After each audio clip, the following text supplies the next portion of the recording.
Thank you for being here, and good morning to everyone. I am Chief Financial Officer Blaise Ingoglia. It is an honor to be here with you guys, once again helping to protect the taxpayers of the great state of Florida. Since entering this office as CFO, I have been on a mission to highlight the excessive and the wasteful spending of local government in an effort to make the case for serious property tax reform, including the elimination of property taxes on homesteaded properties altogether. So far, to date, we have found wasteful and excessive spending to the tune of $190 million in Orange County, $199 million in the city of Jacksonville, $278 million in Hillsborough County, $84 million in Alachua County, and $189 million in Broward County.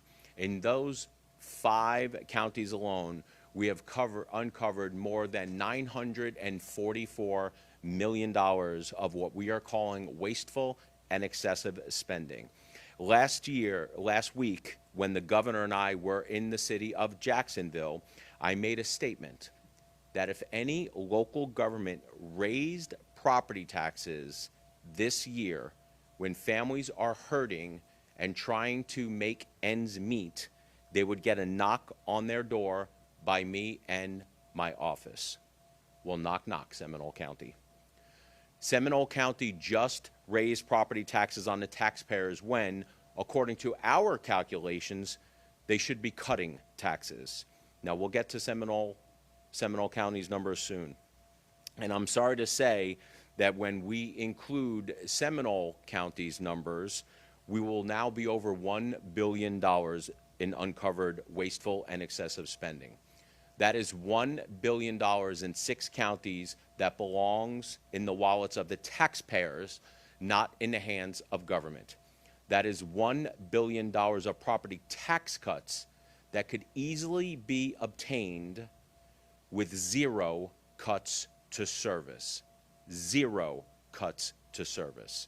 Now, local governments are going to try to do anything and everything to try to convince you that they need every single dollar in order to fund government.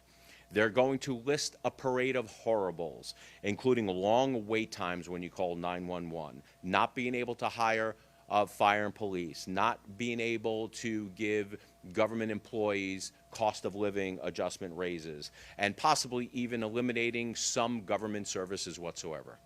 They are going to try to make it as hard as possible for you to fathom that they could actually cut government and keep services at the same time. They're not being truthful with you. They're going to try to refute our numbers. We're seeing it right now. They're going to try to refute our numbers. They're going to have their big government apologists and opinion writers pen Sunday editorials, which we predicted, claiming the increase in their budgets is because of inflation and population growth. They can refute the numbers. They can try, but they can't.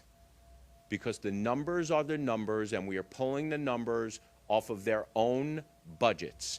In fact, I think out of the 5 counties that we did, so far, 3 of the either administrators or mayors or people on the Board of County Commission or the City Commission said that our numbers were incorrect. We actually had to tweet back at them and tag them in the post and say, hey, here are the numbers, straight from your budget. Obviously, they didn't like hearing that. But they're saying it's because of inflation and population growth. We staunchly disagree. I want you to take a look at this. We've been highlighting this because we had predicted this was going to happen. This is from a news report, Tampa Bay Times, and it says the increases are largely attributable to inflation and rising population, not government graft, local leaders say. We are here to call BS once again. Now, before we start unveiling the numbers, here's a little bit about our methodology and how we get to these numbers, because it is important for everyone to understand.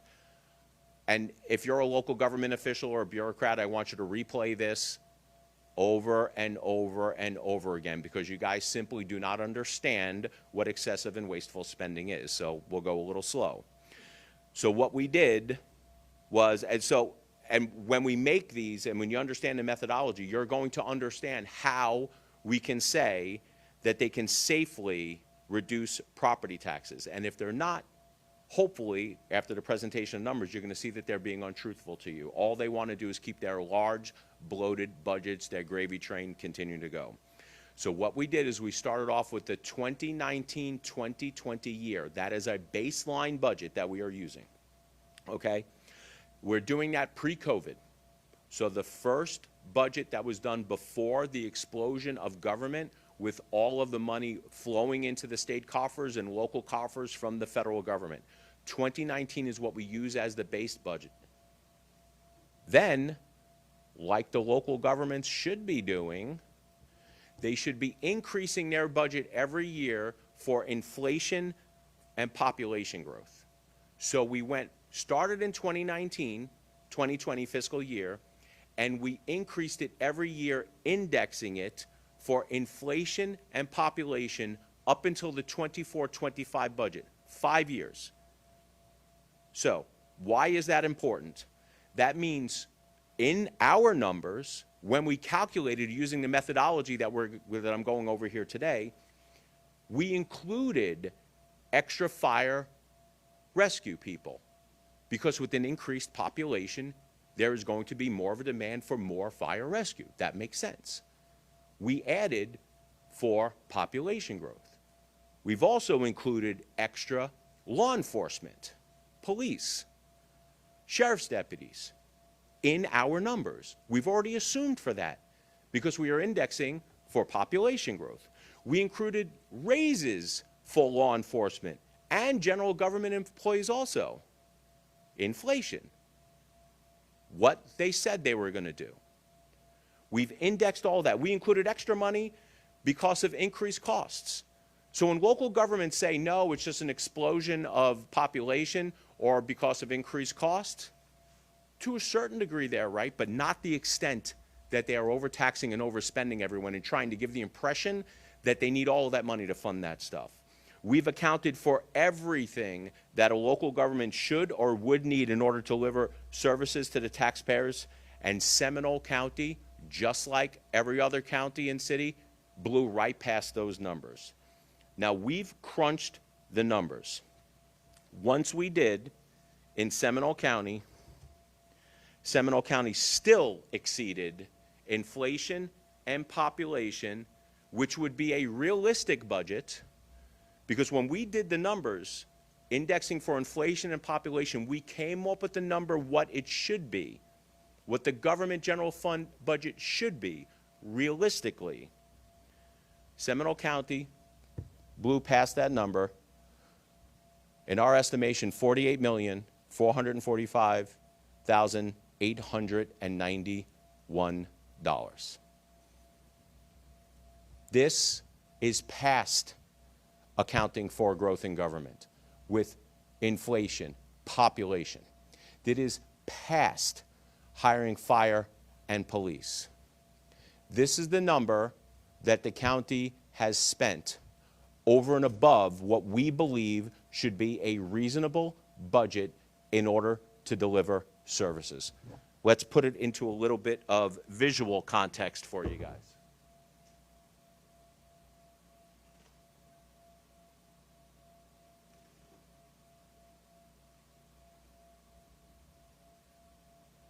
Here is your Seminole County budget. As you can see, we started off, just for some visual, the 2019-2020 actual budget. Once we index and increase the budget for inflation and population growth, we should be where the blue ends. Seminole County blew past it, and that was the actual spending. Overtaxing and overspending Seminole County residents by the tune of $48 million and change. Now, this is what we are terming excessive and wasteful spending because they could have easily funded everything that they needed to do with the lower number. But what does that mean? Just like other local governments that I have talked about, we're going to break this down piece by piece so lay people can understand what this number means and why it is excessive. Since 2019, the Seminole County General Fund budget has increased $137 million. Now, that is a 46.7% increase in their budget in just 5 years. That's a big number. That huge increase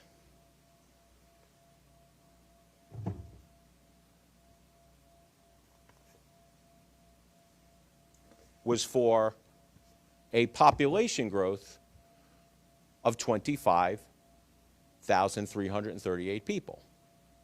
So the question you have to ask is an extra 25,000 people in the county worth an increase of $137 million? Well, let's put this into perspective so everyone understands that just because population increases doesn't necessarily mean that government needs to grow at the level it is growing.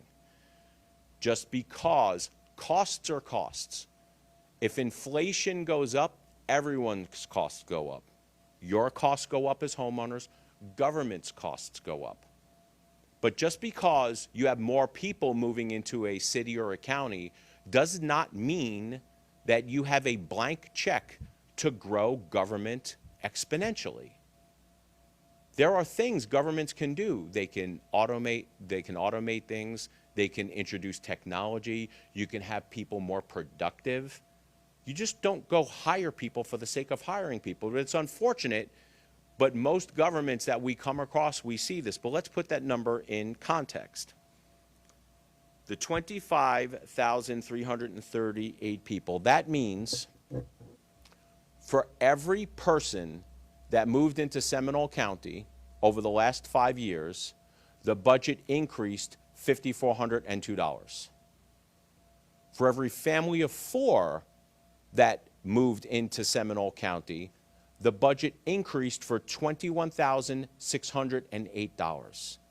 That family of 4 number is the number I want you guys to concentrate on. Because when you have a new development, when somebody is building a brand new home, and you have a family of 4 move into the county, they're probably only paying maybe $5,000 a year in property taxes, which I would say is high. But the government is expanding by $21,608. That math does not math. I don't understand this. At the state level, our cost per unit is going down. But in local government, the cost unit is actually going up. So to recap, according to our calculations, Seminole, their current budget is $48.4 million higher than what it should be. Again, let's be clear, because the big government apologists and career tax and spend politicians are going to go out and say that they need every dime because of inflation and population. They're going to come out and they're going to make excuses. And some of these excuses, honestly, I have to laugh. I do. I have to laugh. Some of them are saying, yeah, but we hired police. Yep, we've accounted for that. Yeah, we hired fire. Yep, accounted for that. We have increased costs for inflation. Yeah, hired for that. My favorite is when they come out and say something like, we had to build new roads. That's not the general fund budget. We had to build fire stations. That's not the general fund budget. And you know why they say that? Because most people don't know that that's not part of the general fund budget. That's the total budget. The larger budget for the counties are much bigger than the general fund budget. We concern ourselves with the general fund budget because that is the portion that collects and expends property taxes. In addition, there's gas tax, there's sales tax, there's a portion of state sales tax, there's local option. All that stuff goes into the general fund budget. So, by our calculations, based upon that $48 million number, Seminole County government could have easily cut the millage rate by 0.81 mils and still delivered property tax relief and still paid for essential services. Now, that's all fine and dandy. It's 0.8 mils. Most people don't know what 0.8 mils does. They don't know how to calculate their property taxes, so we'll put it into context and perspective for them. If you had a taxable value on a home in Seminole County with our proposed cuts to property taxes, they would save $324 a year. If you had a taxable value of $500,000, you would save approximately $404 a year. If you had a taxable value of $600,000, you would save about $485 a year. Now, the first thing I want to say is that this is just the general fund portion of the budget. Local government, the school budgets, are wasting money also. And I will say this blanketly, every level of government, whether it is state, federal, local county commissions, local city councils, school boards, enterprise funds, every single level of government is wasting money and spending taxpayer dollars and fees obnoxiously. Now, those tax cuts, they are real money put back in the pockets of taxpayers. But here in Seminole County, the county commission didn't cut your taxes. They actually raised your taxes. They increased the millage rate from 4.8751 to 5.3751. In a time when people are hurting and want property tax reform, they gone out and voted to raise your taxes. Now, I understand that people are out there saying that this exercise is just a way to demonize big blue counties and cities. Last time I checked, there was 4 Republicans on the county commission here and 1 Democrat. Is it 5? Is it 5 and 2? It's 5, it's all 5. Spending knows no partisan boundaries. Republicans and Democrats are spending us into oblivion. We are seeing it at all levels of government. Now, the county commissioners claim that this was because of essential services. I think we just sort of proved that we've accounted for all of that. So again, we are calling BS. But here's the deal. Our spending numbers went from 2019 to 24-25. When you account for the raising of taxes that you just had here in Seminole County, the number goes from 48 million to 77 million. It's a much larger number. Local governments at all levels need to be held accountable and restrained when it comes to their spending. Here, they're actually making the situation worse. I promised to call them out.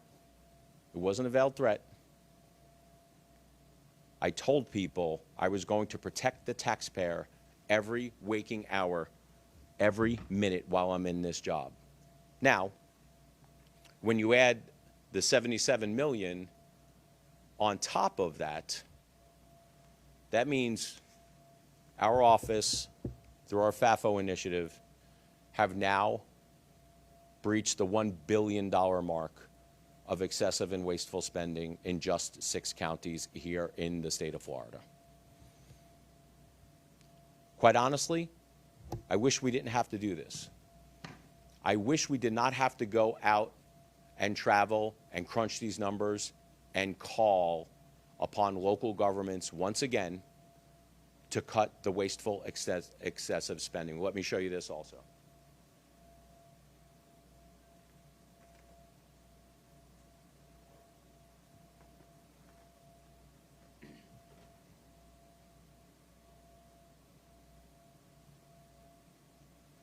That number just got bigger. That number just got bigger. According to our calculations, we believe that you're being overtaxed and local government is overspending to the tune of $77 million.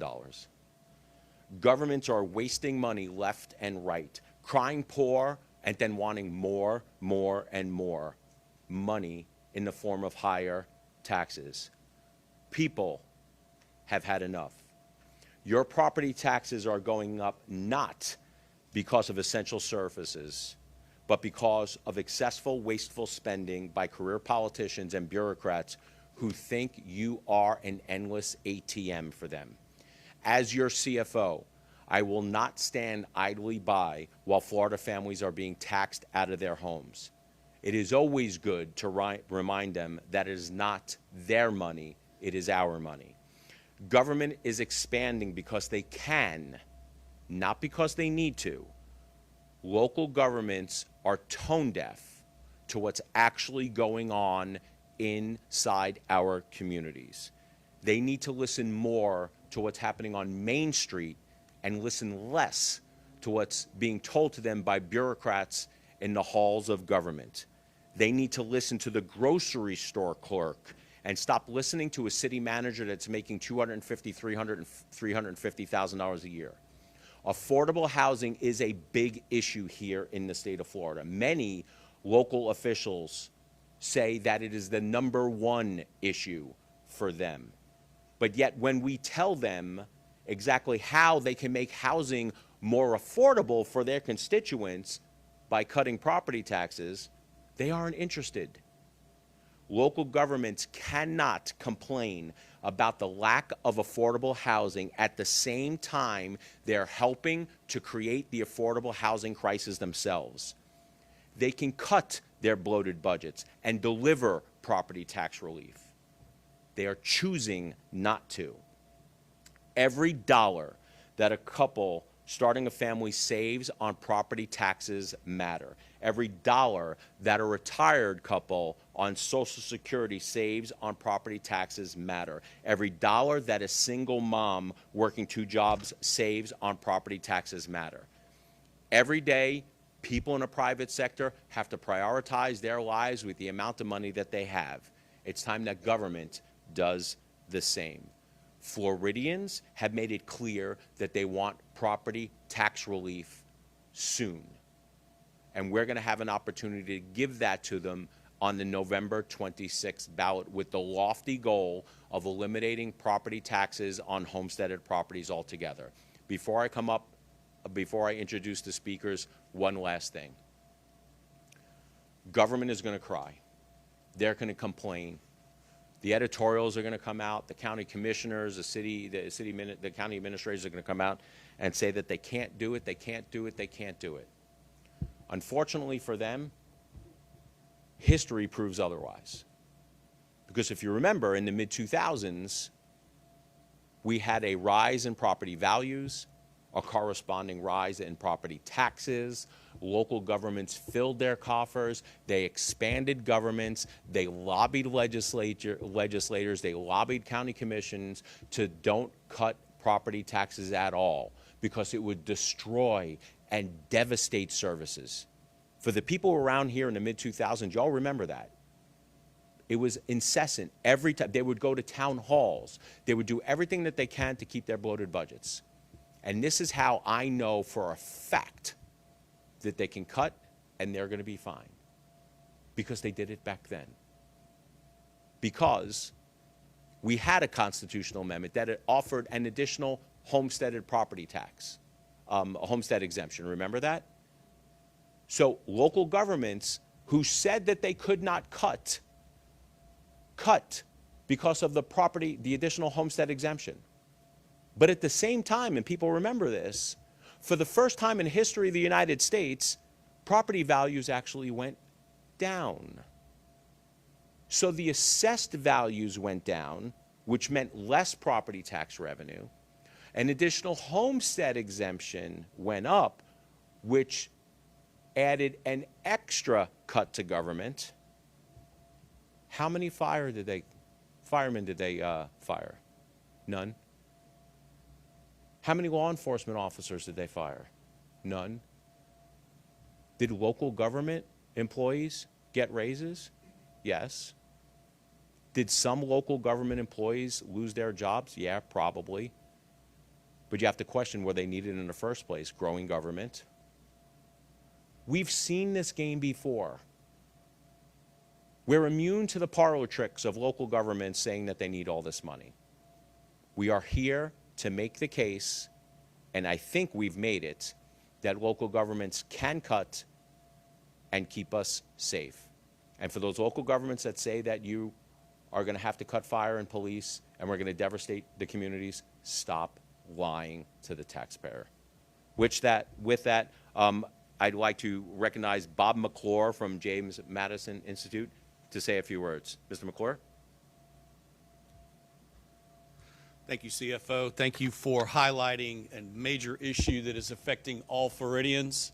Many of you don't know me. I'm Bob McClure, President and CEO of the James Madison Institute, which is Florida's oldest and largest think tank. And people ask what a think tank is. We're not a lobbying firm. We're not a contract research firm. We are focused on policies that advance limited government, free markets, and personal responsibility and the protection of private property. And that is our role. We've been around since 1987, based in Tallahassee. When you talk about private property, the question becomes, as the CFO has said, do you ever really own your home if you're going to continue to pay property taxes every year? And not only that rhetorical question, the other component to that is you're paying taxes on unrealized gains. The CFO has shown how Seminole County has grown since 2019 in terms of its revenue and spending. But it's not limited to Seminole County. It's your friends and family members all across the state of Florida. On average, local municipality spending, when combined with inflation, has grown roughly 47% a year. So I would ask you in this room and all Floridians, is your life 50% better because of this government spending? The answer is no. Thomas Jefferson said it best. The tendency is for government to grow, which bids liberty to retreat. And that means that more bureaucrats, higher taxes, do not allow Floridians to chase their version of the American dream. And so the CFO and the governor are on the right track. Finally, I'll close with this. The James Madison Institute, Florida's state think tank, has done polling in the field for many, many years. And we just released a poll about a month ago. 75% of Floridians all across the state are worried about the cost of living. And first among those issues is the cost of housing, as the CFO said. 72% of Floridians want to completely eliminate property taxes or drastically reduce them.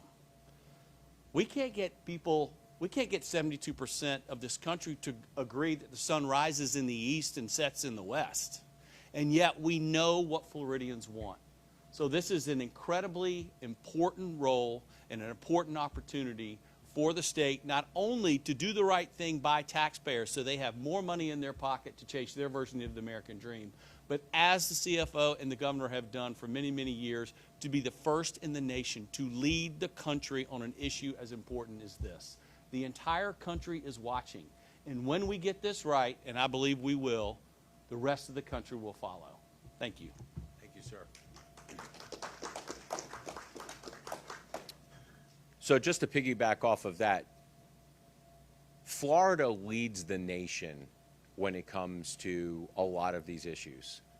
Everyone looks, look, I was a legislator for 10, 11 years, and a lot of the stuff that we did in the state legislature, a lot of the bills that I quite frankly carried, I would get phone calls from people in other states saying, hey, do you have a copy of that legislation? Let's replicate it in Texas. Let's replicate it in Iowa. Let's replicate it in Arkansas.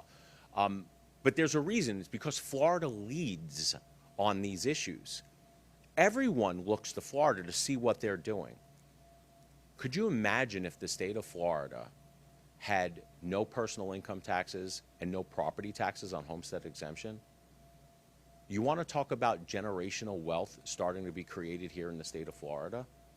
That's what we're talking about. Actually having people keep more of their own money and limiting the size and scope and the spending of government. That is a goal worth attaining. Now we'd like to call up Jesse Phillips, a small business owner in the IT space. Thank you, Mr. Ingoglia, for this opportunity. I was really happy to hear you say that the addiction to spending is not a partisan issue. It certainly crosses the party lines, and I just wanted to speak to my city, hometown of Winter Springs. You know, we're facing these same issues there. He mentioned government officials crying about things. I've made some of my local municipal leaders cry because of the issues that we've highlighted there. You know, we have for the last 6 years had multiple state agencies investigating the various activities in the city there. And some of the things we have found is the same symptoms of a bloated payroll in Winter Springs, which is a purportedly Republican-run town. The payroll has grown from 7 to 8 million back in 2018 up to over 12 million today. That's a 60% increase, despite the fact that that does not include the one utility we run, the water. That doesn't include the now outsourced employees on that utility is not included in that payroll. We have seen how they've misused penny sales tax, where they put it to the voters. There were certain things on the project list for the penny sales tax, including the maintenance of a couple bridges in my neighborhood of Tuscaloosa. And those bridges failed during Hurricane Ian. We went back and found out why they had failed.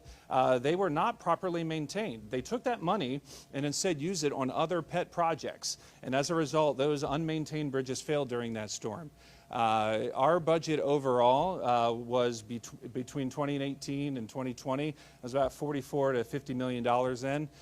Now it's $79 to $80 million. That's an 80% increase in the last 5 to 7 years. And we can go down the list of some of these things that we're seeing in a small town. This isn't just a big city problem. This is a small town problem as well. And as a resident of Seminole County, I'm glad that somebody is looking into this because these increases affect my bottom line. And we just opened a store in Winter Springs Town Center. And when our community is squeezed, we feel that squeeze in a second way as a small business owner as well. So I could not be more grateful to our CFO, Blaise Ingoglia, and his staff. Let's not forget that he can't do all of this without his staff helping him. They are doing the Lord's work, and every resident of Seminole County should be grateful, as I am, for the work that they're doing. So thank you, sir. So just to recap, we're not going away. We're going to continue beating this drum from now up until the time that we get actual property tax reform on the ballot in 2026. The governor is led on this issue. I am charging up the hill with the governor, and I'm doing it because it's important. You've heard the poll numbers.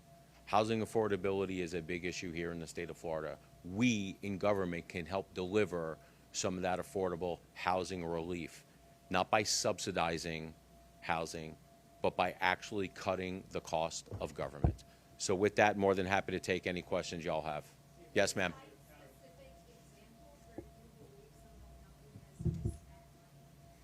So, number one, we have not gone into, this is a FAFO review audit. It is not a Doge audit. We have not been on site pulling all of the information to cite specific examples.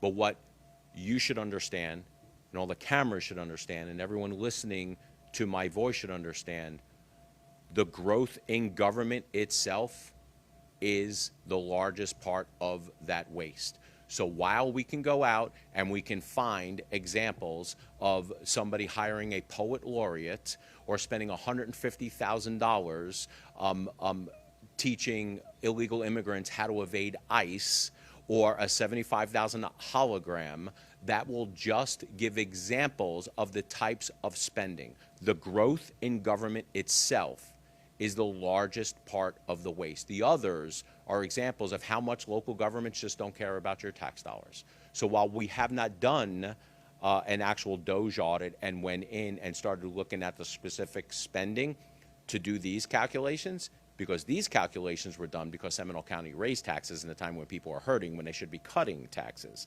We're more than happy to come on site and start highlighting some of their wasteful spending. Next question.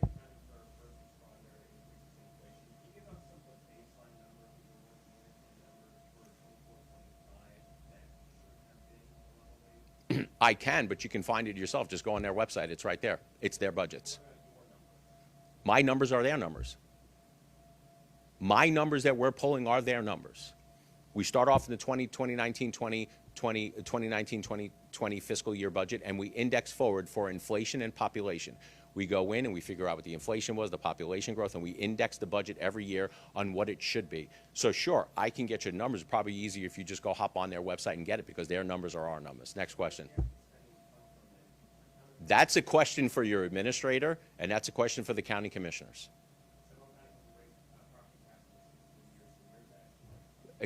Excuse me? No, Seminole County may have said that they haven't raised millage rates in 16 years. They're still raising property taxes. Let's not fall into that trap, because that's a trap that local governments say, that we've held the millage rate the same. As property values rise, millage rates should fall to keep the level of government to the same. If millage rates stay the same while property taxes rise, it is a huge tax increase on people. How can you sit there, how can local governments seriously sit there with a straight face and say that, hey, I had a $3,500 property tax bill and now it's $3,900, but your property taxes didn't go up? Only for the press.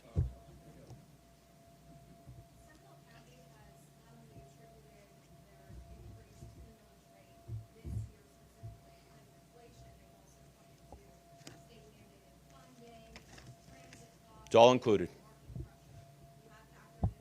All included. Inflation, population, all that other stuff. We also include buffers in a lot of our calculations for stuff that we probably are just hedging, sort of like give them the benefit of the doubt. It's all included. That's why we say, and we are very confident saying, that Seminole County could reduce their millage rate by 0.81% and it wouldn't affect anything. They're going to come out and they're going to say everything. And look, you guys are good reporters. You're going to go and you're going to get their side, right? You're here for the press conference. I can already tell your producers have probably said, hey, just go sit down with this county commissioner or this administrator and get their take on it, right? Because you want to be fair and balanced. I get that, right? But when you listen to this at night, I want you to listen to me. And then I want you to listen to the people who just raise taxes on you. And then I want you to pull out your property tax bill. Then you're going to find out who's being truthful with you and who's not. Next question.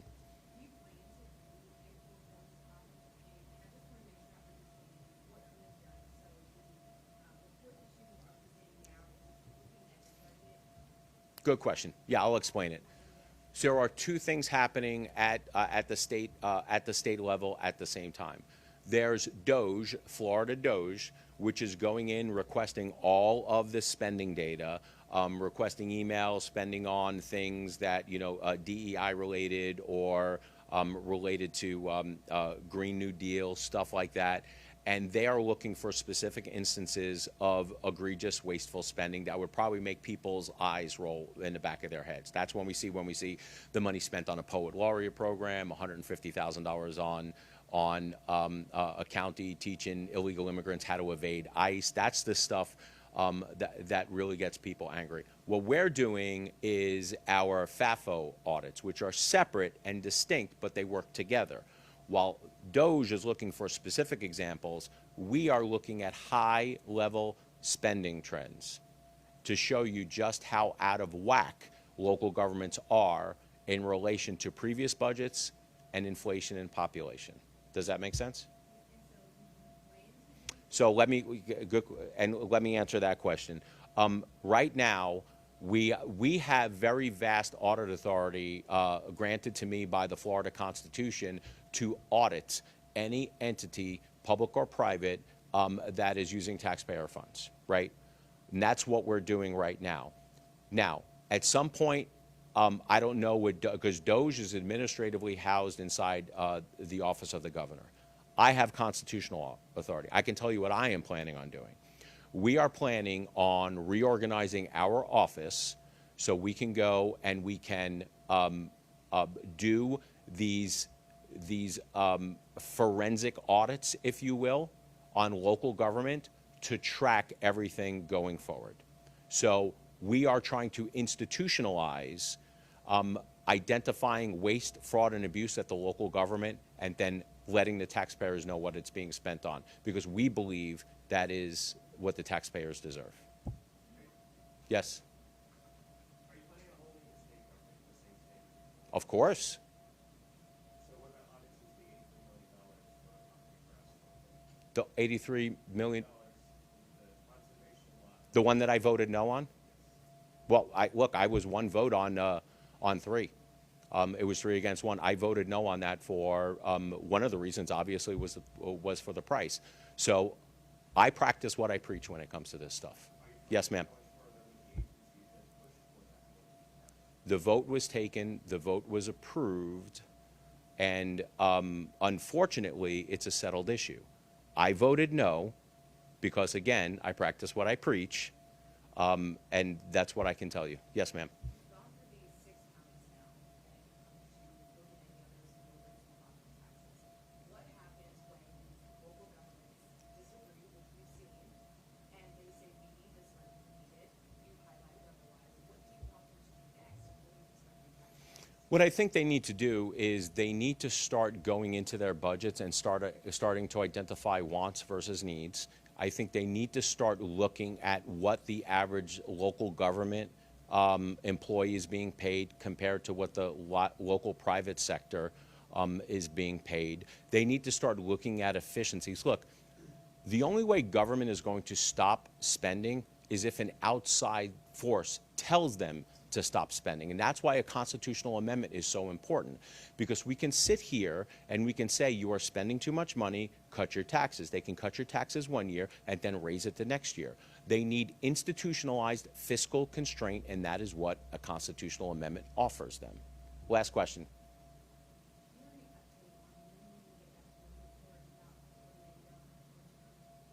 I don't. I would refer you that to Florida Doge inside the governor's office. Guys, I want to appreciate all of you guys for taking the time to come out here.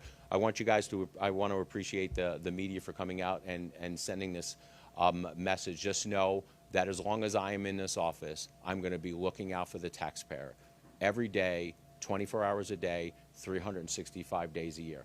I don't care if it was a Republican overspending, or I don't care if it was a Democrat who actually spends your tax money wisely. I'm going to be nonpartisan on this. I'm going to call balls and strikes because the taxpayers deserve that. Guys, thank you for everything.